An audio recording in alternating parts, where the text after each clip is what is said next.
Bangsa Israel adalah salah satu bangsa yang memiliki sejarah panjang, kompleks, dan penuh makna dalam peradaban dunia.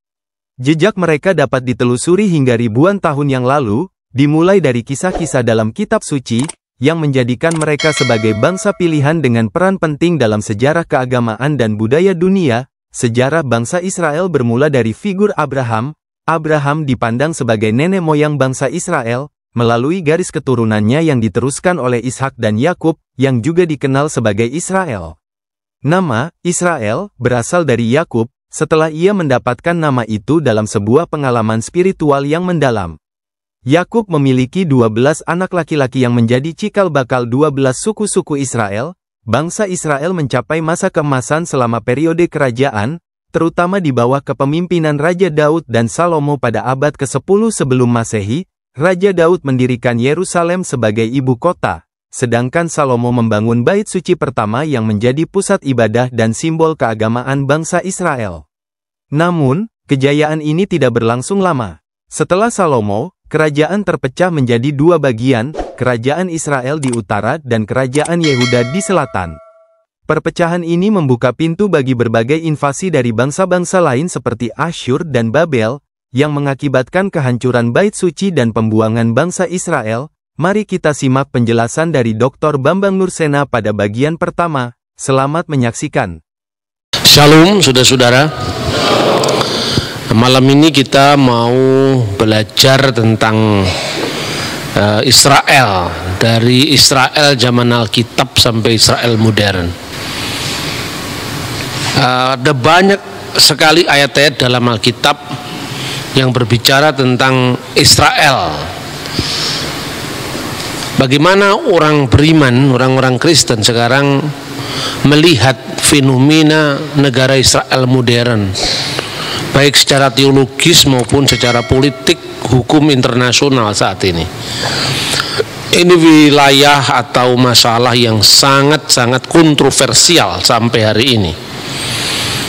Tapi saya akan membaca satu penggalan dari teks kitab suci yang diambil dari Injil Matius pasal 24 ayat 1 sampai dengan ayat 2 saja, ada 2 ayat saja. Matius 24 ayat 1 dan 2. Sesudah itu Yesus keluar dari bait Allah lalu pergi. Maka datanglah murid-muridnya yang menunjuk kepada bangunan-bangunan bait Allah. Ia berkata kepada mereka, kamu melihat semuanya itu. Aku berkata kepadamu, sesungguhnya tidak satu batu pun di sini akan dibiarkan terletak di atas batu yang lain, semuanya akan diruntuhkan. Jadi Yerusalem itu bangunan yang menjadi sangat penting, sentral, itu adalah yang disebut Bet Hamikdas, bait suci. Pertama-tama dibangun di zaman Raja Israel kuno, yaitu Salomo. Tapi bait Allah ini mengalami penghancuran pada masa Nebukadnezar. Lalu orang-orang Israel mengalami pembuangan di Babel. Kemudian ketika Tuhan berkehendak mengembalikan mereka kembali ke tanah suci, mereka pun kembali ke tanah suci. Bait Allah yang sudah hancur itu lalu diusahakan untuk dibangun kembali. Maka mulai pada zaman Esra, Nehemia, bait Allah itu mulai dibangun kembali. Ada peristiwa yang menarik tatkala orang-orang Yahudi, orang-orang Israel di wilayah utara yang menikah dengan 5 suku di Asyur, ketika ikut di dalam rencana pembangunan bait Allah yang kedua itu ditolak sama orang-orang Yahudi karena mereka dianggap telah melakukan kesalahan karena menikah dengan orang-orang Asyur.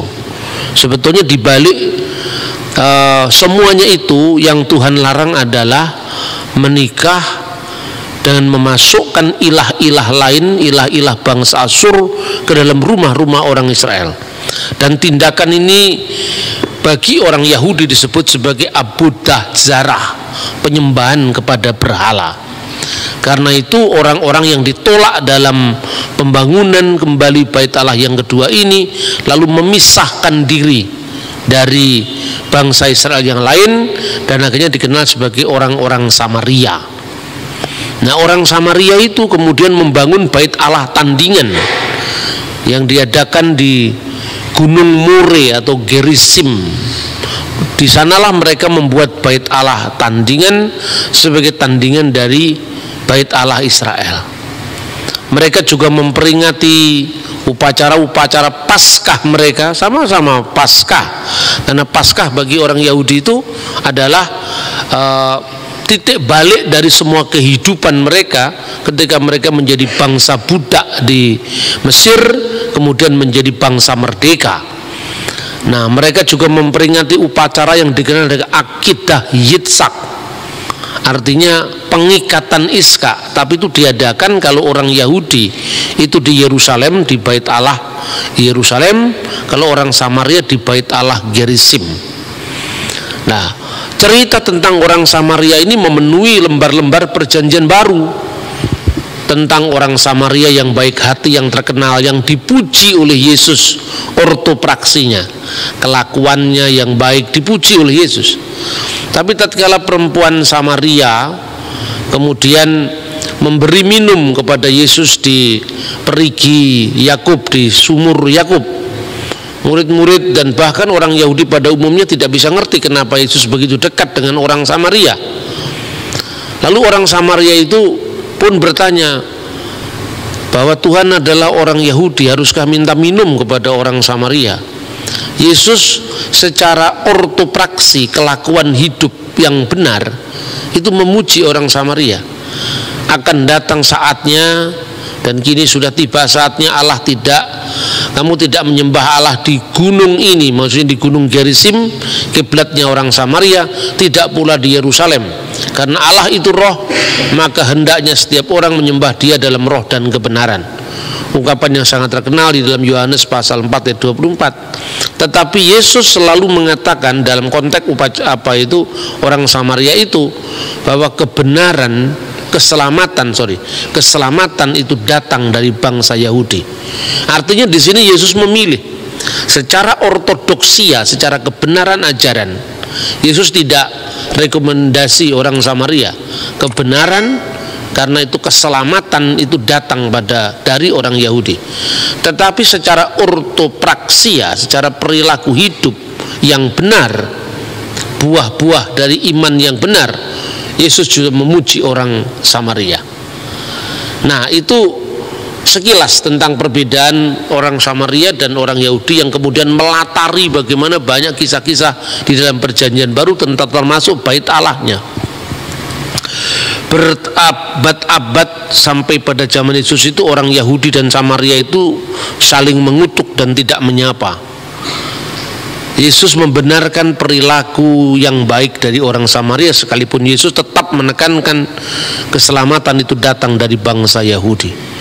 Ritual-ritual orang Samaria masih sama dengan ritual orang Yahudi. Misalnya, yang paling terkenal itu adalah Aqidah Yitzhak.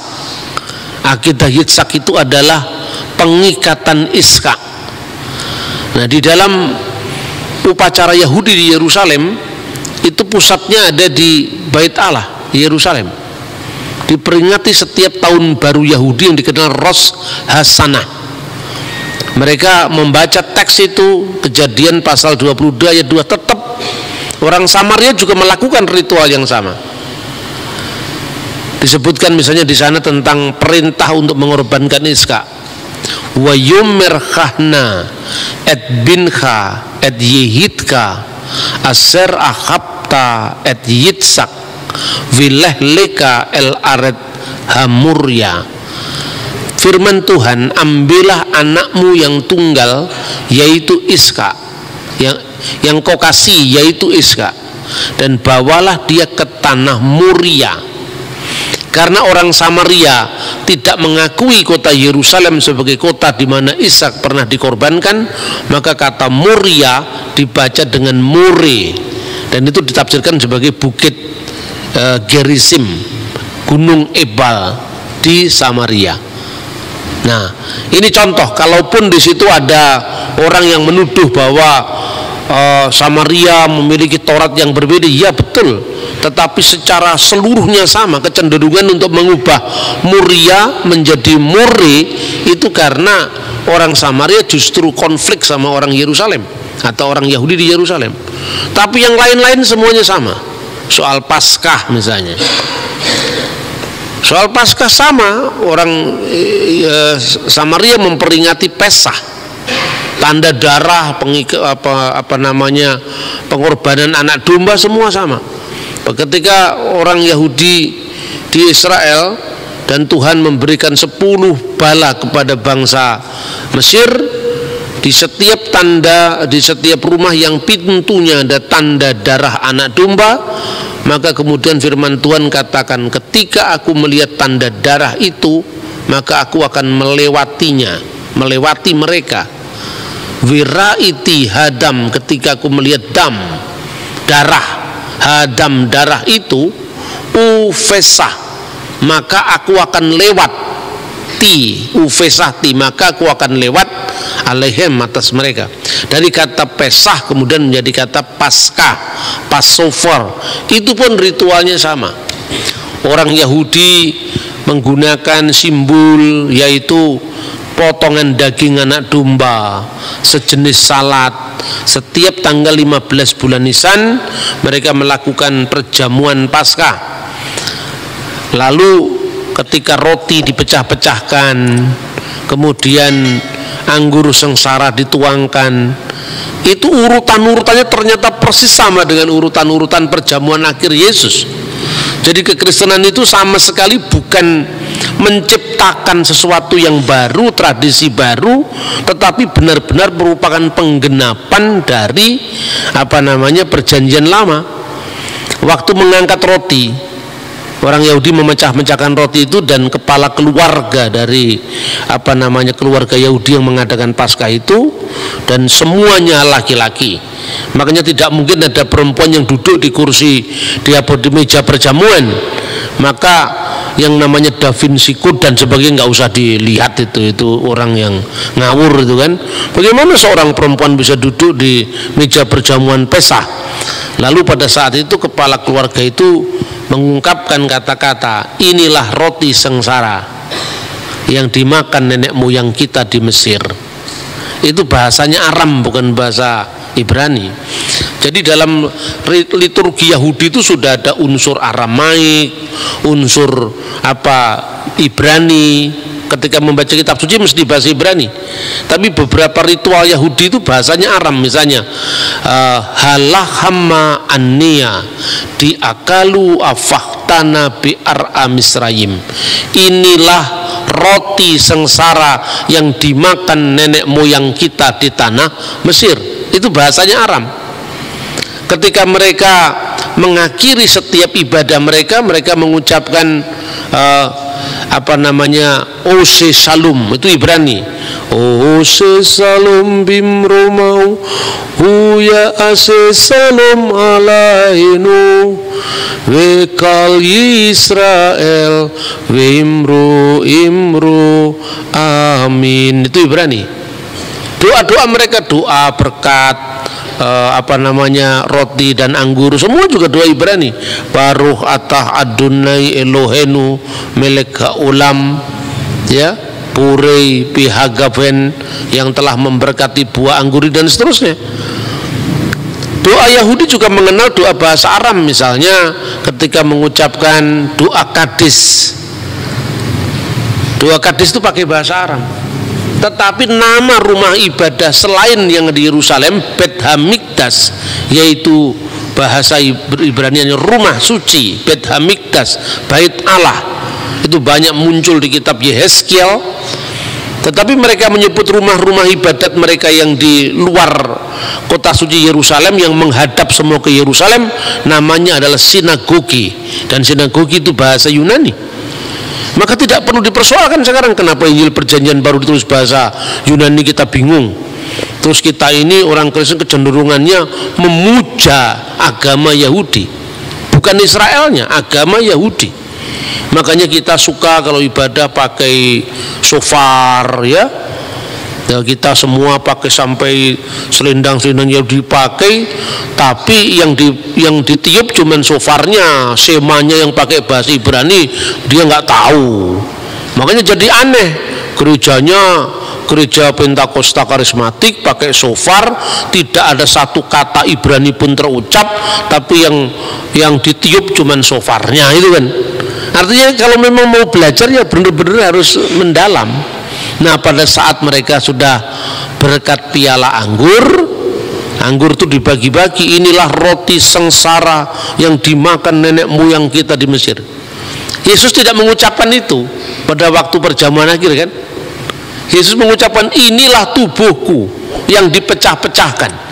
Waktu orang Yahudi mengucapkan inilah anggur sengsara yang diminum nenek moyang kita di Mesir, Yesus mengatakan inilah darahku, darah perjanjian baru yang ditumpahkan, dan seterusnya. Tapi urutannya sama, urutannya memecah-mecahkan roti memberkati, kemudian menuang piala anggur memberkati, dan akhir dari ibadah Paskah itu adalah membaca Mazmur, yang di dalam Alkitab dikatakan, maka setelah menyanyikan nyanyian pujian, Yesus meninggalkan rumah perjamuan akhir itu, dan kemudian dia ke Taman Getsemani. Yang menyanyikan nyanyian pujian itu bermazmur dengan mazmur haleluya. Mazmur yang diawali dengan halelu dalam bahasa Ibrani. Terpujilah halelu, ya, terpujilah Tuhan, haleluya, terpujilah Adonai atau Tuhan. Baru dibaca itu. Cara membacanya bagaimana? Ya kayak orang Yahudi selalu mengajikan teks-teks Taurat, teks-teks Jabur atau Mazmur. Dia mengucapkan misalnya samakti bi umerim libet Adonai nilak, ya. Jadi Mizmor le David, Mazmur dari Daud. Terus kemudian tata cara ini diambil alih oleh orang-orang Kristen kuno, baik itu orang Ortodok maupun Ritus Timur, di Syria, di Mesir, di mana min Mazamir, dari kitab Mazmur. Ibraninya Mizmor le David, Mazmur dari Daud. Sama orang Kristen diteruskan, kalau dia Yunani bahasanya Yunani, kalau Arab bahasanya Arab, kalau Aramaik bahasanya Aramaik. Mizmor le David menjadi min Mazamir le David dari Daud, liyabina Daudin nabi wa malikut tohir barokatuhu alaina amin haleluya. Ini Kristen bukan Islam, bukan. Nah, bahwa Islam mirip dengan itu urusannya mereka. Wong itu kita sebelum Islam sudah ada, Yahudi, Kristen sudah membaca kitab suci dengan begitu. Nah, ini saudara-saudara Paskah. Orang Yahudi memahami Paskah itu apa? Paskah keluaran dari tanah Mesir. Maka setelah mereka memecah-mecahkan roti, meminum anggur itu, mereka mengatakan sekalipun inilah kisah Paskah di mana Tuhan dengan tangannya yang perkasa telah menyelamatkan bangsa kita dari perbudakan di tanah Mesir menuju ke tanah perjanjian. Sekalipun kita memiliki kecerdasan, kekayaan, hikmat apapun, tetapi tidak ada yang bisa mengalahkan kisah penyelamatan Paskah. Lalu pada saat orang Yahudi sudah dibuang diaspora, dia menambahkan frasa begini pada saat perayaan Paskah. Hari ini dulu kita bangsa budak, kita bangsa merdeka. Harapannya menjadi bangsa merdeka. Tahun depan kita di Yerusalem. Hari ini kita di sini, tahun depan kita di Yerusalem. Frasa ini ditambahkan ketika mereka sudah mengalami pembuangan yang kedua.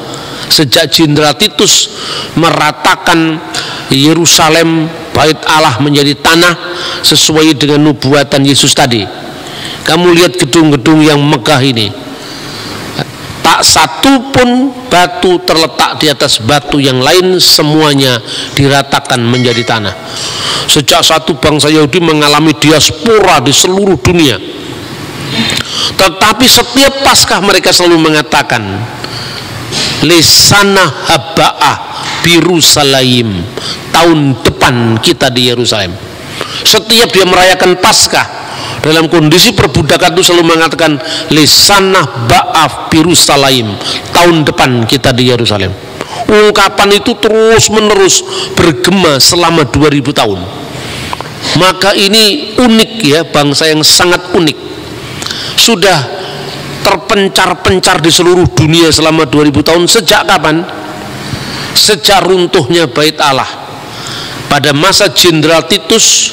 Kalau menurut penanggalan kita sekarang 5 Agustus tahun 70 Masehi, atau bertepatan dengan tanggal Tisa Be'ab, tanggal 9 bulan Ibrani Ab, tahunnya 823 setelah berdirinya kota Roma kalau menurut kalender Julian. Itu bertepatan dengan 5 Agustus tahun 70 Masehi, kira-kira jam 3 petang. Bait Allah itu dilalap oleh api memasuki ruang Maha Kudus. Dan waktu itu menurut dokumen Yahudi yang bernama Megillot Ta'anit, Gulungan Puasa, itu dokumen ditulis tahun 160 Masehi. Sejak saat itu orang Yahudi harus puasa perkabungan di Bait Allah, dan sampai sekarang mereka menangisi itu di bekas sisa tembok satu-satunya yang dikenal oleh orang non-Yahudi dengan tembok ratapan. Istilah tembok ratapan itu sebetulnya ejekan orang non-Yahudi. Lebih populer disebut dalam bahasa Arab Haitun al-Mubaka, tembok ratapan. Orang Yahudi sendiri suka menyebut dengan tembok barat, Hakotel Hama'arafi, tembok barat.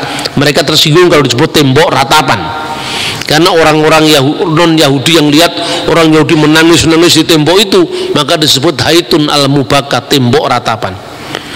Maka melalui deskripsi singkat ini menunjukkan bahwa betapa pentingnya Yerusalem bagi orang Israel selama 2000 tahun, sejak tahun 70 sampai nanti dia memproklamirkan kemerdekaannya, itu kemerdekaan Israel tahun 1948. Bayangkan, jadi lebih kurang kira-kira 1910-an tahun, kira-kira hampir kira-kira dari tahun 70 Masehi sampai tahap 1948. 1900 tahun lebih mereka terpencar-pencar di seluruh dunia, dan mereka kembali ke tanah air mereka semula, yaitu Israel. Itu catatan Alkitab, itu nubuatan Alkitab, ya kan? Karena itu unik, bagaimana hukum internasional tidak kalang kabut dalam menentukan status Israel, sementara negeri itu sudah mengalami pendudukan demi pendudukan dari kekuasaan bangsa asing. Maka karena pentingnya pentingnya kota suci Yerusalem, secara khusus kota suci Yerusalem yang disebut Ir HaKodes, kota suci Yerusalem, tetapi juga Eret HaKodes, tanah suci Israel, atau Eret Yisrael, tanah Israel, itu begitu penting bagi orang Yahudi. Nah, lalu secara kronologi dari zaman ke zaman kita melihat bagaimana sekarang ini kota suci Yerusalem secara khusus dan tanah Israel pada umumnya itu menjadi perebutan antara Israel dan Palestina. Nah, ada yang membawa dalil agama, ada yang tidak membawa dalil agama, dan itu menarik. Karena apa? Ya, banyak orang Kristen bingung kemudian menyikapi itu. Katanya itu Israel menjajah Palestina, Pak. Nah, orang lain lagi mengatakan, oh tidak, itu memang haknya Israel. Tapi yang satu ekstrim mengatakan pokoknya peta Israel harus tidak boleh ada di muka bumi. Itu tuntutannya Hamas, tuntutannya kelompok-kelompok Islam garis keras. Begitu di dalam forum-forum kajian bersama-sama, Kristennya ikut-ikut ngomong kita harus memperjuangkan hak Palestina. Iya betul, hak rakyat Palestina. Tetapi dalam konteks ini tidak usah harus kemudian menyangkal apa deskripsi Alkitab tentang Israel, kan gitu kan? Nah, satu pihak ketika kita membela Israel, juga kita tidak boleh tutup mata terhadap penderitaan rakyat Palestina yang menjadi korban konflik itu. Karena banyak orang Palestina itu bukan hanya orang Muslim, orang Kristen juga ada di antara mereka. Bahkan orang Muslim pun ada yang menjadi warga negara Israel. Jadi warga negara Israel itu ya ada orang Yahudi mayoritas, Kristen urutan ketiga, Muslim urutan kedua. Jadi justru orang Kristen itu minim sekali di negara Israel. Jadi ini fakta-fakta yang kadang-kadang tidak dilihat oleh orang Indonesia. Bahkan begitu bebasnya orang Muslim di Israel, mereka ini sudah mulai menerjemahkan Al-Quran dalam bahasa Ibrani. Maka muncul Quran bahasa Ibrani sekarang itu sejak tahun 1970-an udah terbit itu. Judulnya itu Ha-Quran Hamifwar, Quran yang mulia. Kalau Bismillahirrahmanirrahim diterjemahkan Bism Elohim Haraham Harahman Viharahum. Bism Elohim Harahman Viharahum, itu Bismillahirrahmanirrahim. Alhamdulillahirabbil alamin hodu ladunai Elohenu melekha ulamim. Itu Al-Fatihah itu. Jadi tidak setiap Anda ngomong Elohim langsung automatically itu Kristen, apalagi kita sudah pakai nama misalnya GBI Elohim, belum tentu, karena di sana Elohim dipakai orang Islam. Begitu juga kata Allah belum tentu itu Islam, karena di Timur Tengah bahkan sebelum zaman Islam istilah-istilah Arab itu sudah dipakai oleh orang Kristen. Terbukti apa? Prasasti-prasasti atau batu-batu bertulis yang berbahasa Arab itu ditemukan sebelum zaman Muhammad lahir dan kebanyakan ditemukan di gereja Kristen gitu. Jadi kita ini kan kadang-kadang Islamnya lebih Arab ketimbang orang Arab, Kristennya lebih koboi dari orang Barat. Akibatnya Kristen dibatasi dengan bahasa Ibrani. Lalu kalau kita tidak ngomong Yesua Hamasiah seolah-olah tidak sah, ya toh? Orang Yahudi tidak pernah ngomong Yahweh, kita Yahweh. Itu dari mana itu? Kan itu kan? Lebih parah lagi ketika Anda baca Perjanjian Baru, tidak sepotong pun itu kata Yahweh muncul di sana. Jadi tren sekarang. Nah, saudara-saudara, kita akan batasi pembahasan kita merunut bagaimana sejarah Israel, ya. Ketika kemudian mereka terpencar-pencar di seluruh dunia itu, mereka itu ada yang ada di barat, ya, di Eropa Barat, ada di Eropa Timur, ada yang di benua timur seperti Yaman, Mesir, India. Itu banyak orang Yahudi. Makanya kalau Anda membaca sejarah Islam, kota Yastrib, kota Madinah sebelum dijadikan kotanya Islam yang disebut Madinatun Nabi, itu ada 3 suku Yahudi yang di sana. Kemungkinan mereka juga datang setelah tahun 70 terusir dari Yerusalem. Begitu juga di Yaman, begitu juga di Mesir, begitu juga di India. Lah orang-orang Yahudi yang di Eropa ini namanya adalah Askenazim bahasanya. Orang Yahudi tapi dialeknya dialek Eropa Barat. Misalnya kalau ngomong Safuot, dia tidak bisa ngomong huruf T, Safuot, tapi mengucapkan Safuos. Sabat, Sabas, itu Yahudi Askenazim. Ya, banyak orang-orang Israel yang sekarang jadi pejabat-pejabat pemerintah itu Yahudi Askenazim karena mereka emigran aliyah dari Eropa, aliyah dari Amerika.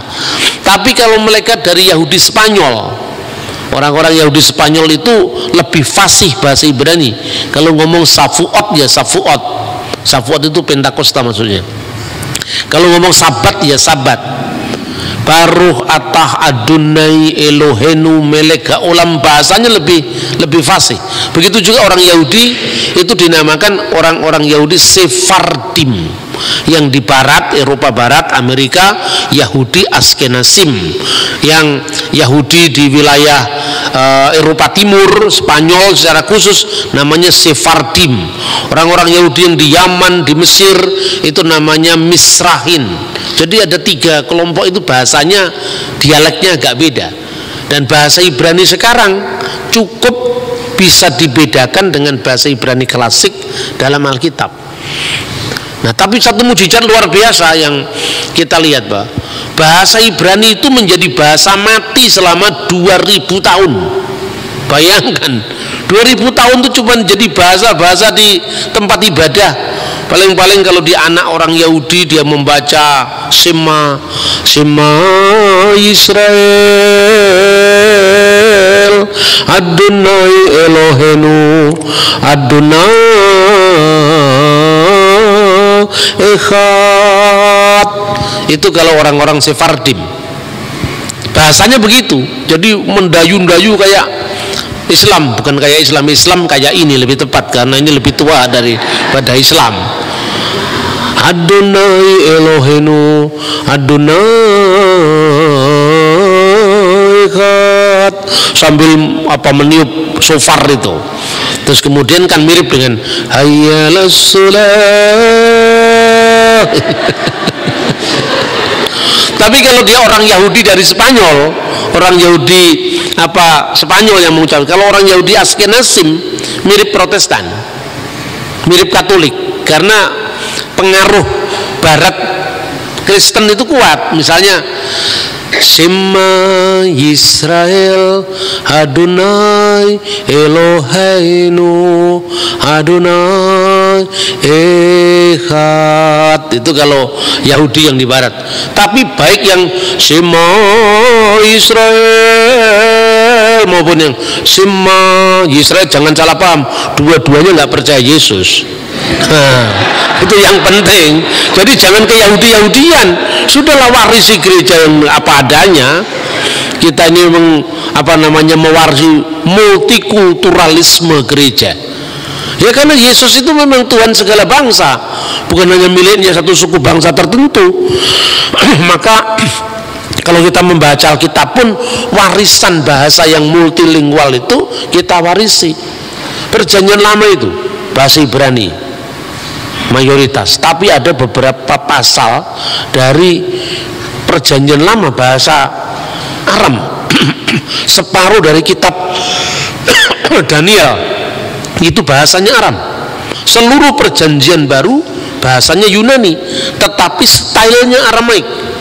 Banyak kata-kata Aram yang muncul, misalnya Gabata, Evata, sebetulnya Etfata. Di ejaan Yunani jadi Evata, Tali Takum, Eli lama sabaktani. Itu kan bahasa Aram. Jadi stylenya itu bahasa Aram, tapi memang lingua franca saat itu bahasa Yunani. Nah, orang ini begitu fanatiknya karena Yesus orang Israel, Yesus harus berbahasa Ibrani. Orang Israel tidak berbahasa Ibrani, bahasa Aram waktu itu. Bahasa Ibrani itu hanya bahasa untuk pengajian Torah, bahasa untuk membaca kitab Torah, bahasa untuk membaca kitab Tehillim atau Mazmur atau Nevim atau nabi-nabi. Tapi sehari-hari mereka, Yesus berdialog dengan Pilatus pakai bahasa Yunani. Yesus bicara dengan para muridnya, Petrus, Andreas, bahasa Aramaik. Yesus bicara di sinagoga menerima kitab gulungan Nabi Yesaya, bahasa Ibrani. Lah kita malah ikut-ikut Islam Arab semua, kita Ibrani semua, anti Yunani itu kan. Kita ini aneh, dikasih banyak bahasa cuma memutlakkan satu. Itu tuh ciri khas kekristenan yang tidak dimiliki oleh agama lain. Nah itu loh. Maka sebetulnya kita ini berbahagia menjadi seorang Kristiani karena kita mewarisi Ibrani, kita mewarisi Aramaik, kita mewarisi lingua franca Yunani. Saya tanya, kalau seandainya semua perjanjian baru kamu andaikan ditulis dalam bahasa Ibrani, bagaimana Paulus menginjil ke Malta, ke Athena, ya toh? Daerah wilayah Yerusalem ke arah barat itu semua bahasa Yunani sebagai lingua franca. Coba paling sederhana dari apa yang dikatakan dalam kitab suci. Misalnya, tatkala kita menyebut satu orang namanya Petrus, sekaligus bernama Simon, sekaligus bernama Kefas, itu 3 bahasa. Simon itu Ibrani, Kefah itu Aram, menjadi kata Kefas tadi Kefah. Kemudian Petrus itu Yunani. Bayangkan, itu menunjukkan bahwa dia mewarisi warisan multilingual. Kalau Anda orang Manado atau orang ini begitu jadi Kristen, nama-nama lokalnya hilang.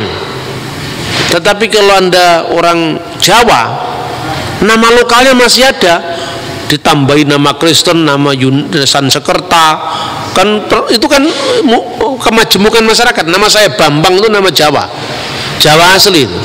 Tapi Jawa sejak abad 16, zaman abad 13, 14 Majapahit belum ada nama Bambang. Itu nama sejak zaman Mataram. Jadi kalau ada orang namanya Bambang dari zaman Majapahit pasti bohong itu gitu loh. Kira-kira seperti itu. Gampang sekali dengan bahasa itu. Nur itu bahasa Arab, Sena itu bahasa Sansekerta. Dari satu orang saya ini nama saya 3 bahasa. Karena apa? Masyarakat saya Jawa itu masyarakat yang multilingual. Tetapi ketika Islam masuk ke Aceh, bahasa lokalnya hilang semua. Abdul Ghafur, Abdul Aziz, Muhammad, Ahmad, Ramadan, namanya itu semua kan hilang namanya. Di Manado, bahasa lokalnya Manado seperti misalnya nama Pingkan jarang didengar, tapi semua satu kampung namanya Maria, namanya Marta, sampai sulit membedakan. Benar nggak? Dari situ kita bisa lihat pengaruh tebal tipisnya budaya. Bayangkan, ponakannya Barnabas, anaknya Maria yang disebut Maria ibu Yohanes yang disebut Markus, nama Ibraninya Yohanes kan. Maria ibu Yohanes yang disebut Markus, Yohanes itu yunanisasi dari kata Yohanan, berarti nama Ibrani. Tetapi kok yang disebut Markus, Markus itu nama Latin, itu nama kaisar Romawi misalnya Marcus Aurelius. Coba orang Yahudi namanya Markus, nama Latin.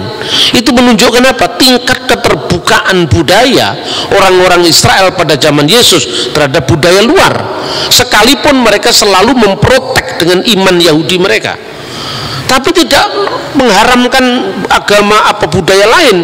Contohnya Alkitab diterjemahkan sejak tahun 300-an sebelum Masehi, namanya Septuaginta, dan di situ Tetragrammaton JHWH itu diterjemahkan dengan Kurios. Itu tidak usah dipersoalkan. Nah justru yang dipersoalkan bagi kita itu gini, ketika kita bicara tentang Israel itu antara kekaguman, ketakjuban akan karya Allah dan mujizat bangsa Israel itu, tapi juga tidak boleh kehilangan semangat kita untuk kita tetap memberitakan Injil. Karena ternyata orang Israel yang kita kagumi, yang kita sanjung-sanjung itu malah tidak percaya atau belum percaya dengan Injil. Itu satu. Kedua, kita harus memilah Yahudi yang ditawarkan kepada kita ini Yahudi dari abad keberapa. Maka kita harus lihat sejarahnya runut. Malah kita ini orang Kristen ikut-ikut jadi Yahudi. Terus sekarang ada sinagognya di Manado, gara-gara dia bisa menemukan saya turunan Yahudi dari suku apa, ditinggal Tuhan Yesus. Keterikatan darah lebih kuat daripada keterikatan iman, gitu loh. Makanya orang Kristen tidak boleh mengalami penyakit yang namanya minderwaardigheid kompleks, kata orang Belanda.